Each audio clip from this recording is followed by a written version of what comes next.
The man said there was intestine when he referred us to Lasut. We got to Lasut on the 17th of June, and another surgery was done on the 14th of July. That's about 27 days interval. And that's what the private doctor said, that if there were no intestine in Adebola, within those days, the boy wouldn't have lived.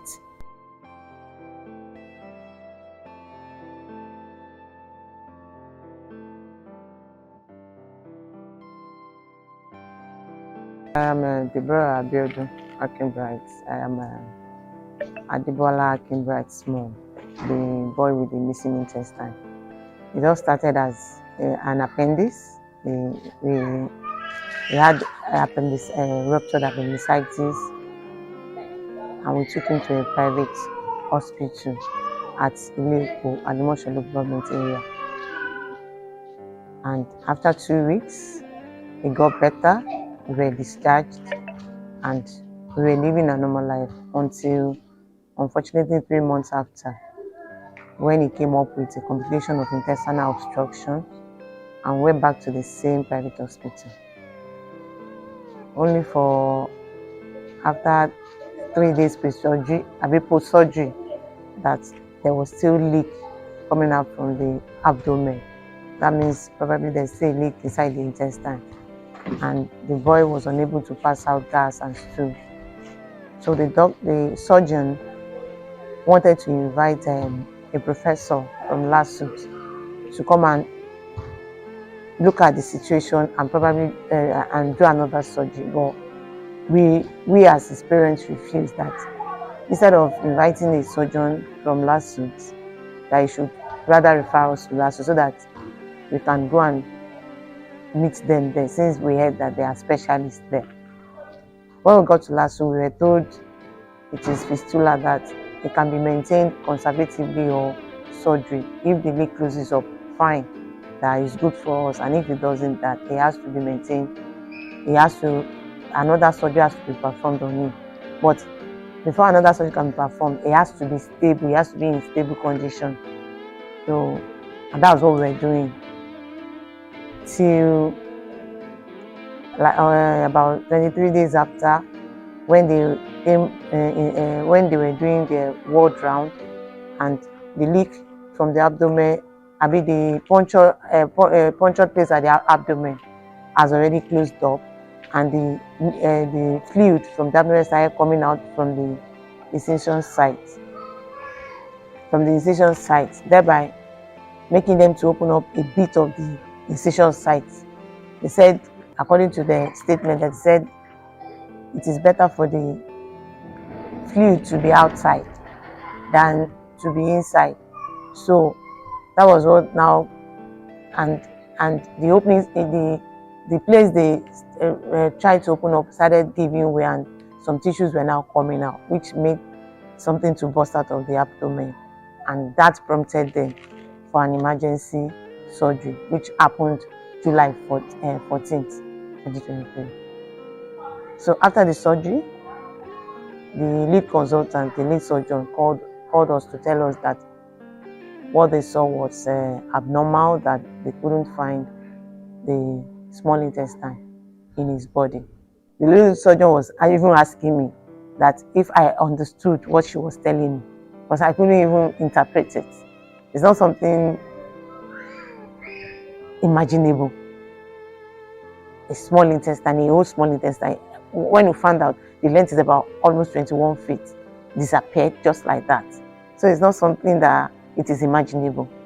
Because I was even hoping that maybe they were lying, or maybe they didn't know what they were telling us or something like that. So we were really shocked beyond expectation, because it's something that is, even they were even telling us they have never seen such a thing before. How did it happen? They said they did not find it, that we should ask the private doctor. We should go to the private hospital where we did the first and second surgery, that they will be able to provide answers. But when we called the private doctor said, how would they cut off the small intestine? that, and he would refer us to Lasut. That is not possible. We got to Lasut on the 17th of June, and another surgery was done on the 14th of July. That's about 27 days interval.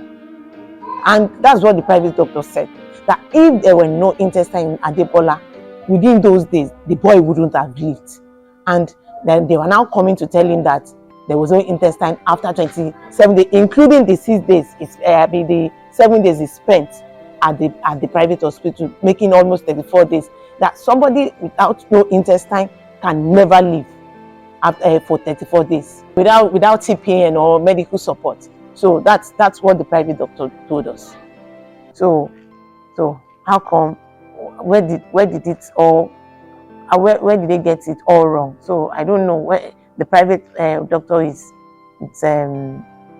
denying it. That's why they didn't say anything there. So, and that's where we have been since then. The boy now lives on TPN. They call it total parenteral nutrition.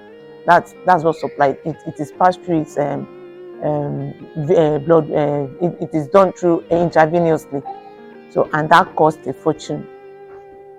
The last one I bought it at 69,000 naira, and he has to take 2 in 3 days. So making 138 in 3 days. So, and I'm a salary earner. How much am I earning? Although there has been support from well-meaning Nigerians, even home and abroad, but it's not been easy. It's not been easy at all. It's not. They said I was trying to blackmail the state government, and that is not true. As a mother, and no mother we want his or her child to die. Nobody.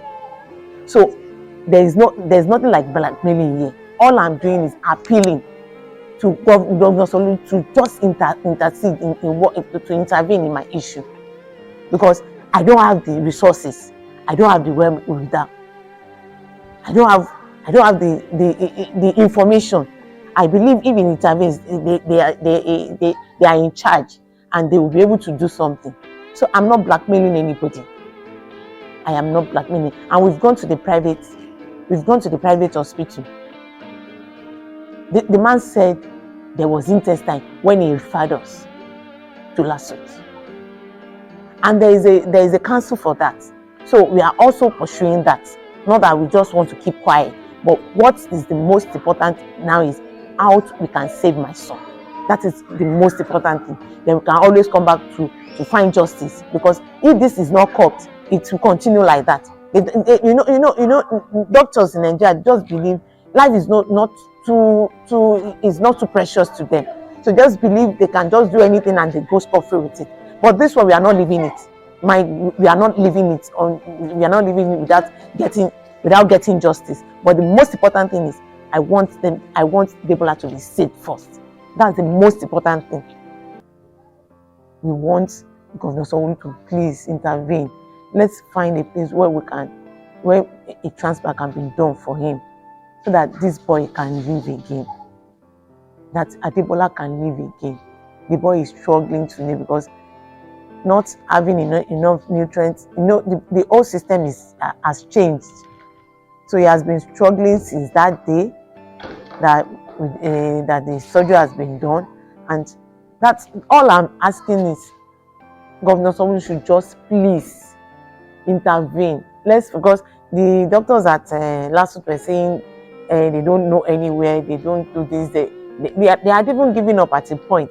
It's because the boy, the days they gave, that okay, if what they held together did not hold, that there's nothing they will do. So they gave us 5 days, and what they held together hold. So that's why the boy they gave us 5 days, and the boy has lived beyond 5 days. And as a mother, you cannot say you want to give up on your boy, no matter what. I cannot give up on, as long as he's alive. I will keep finding a solution, and that's why I'm begging Governor Sanwo-Olu to please to intercede, to intervene, to support, so that we can find where this transplant can be done.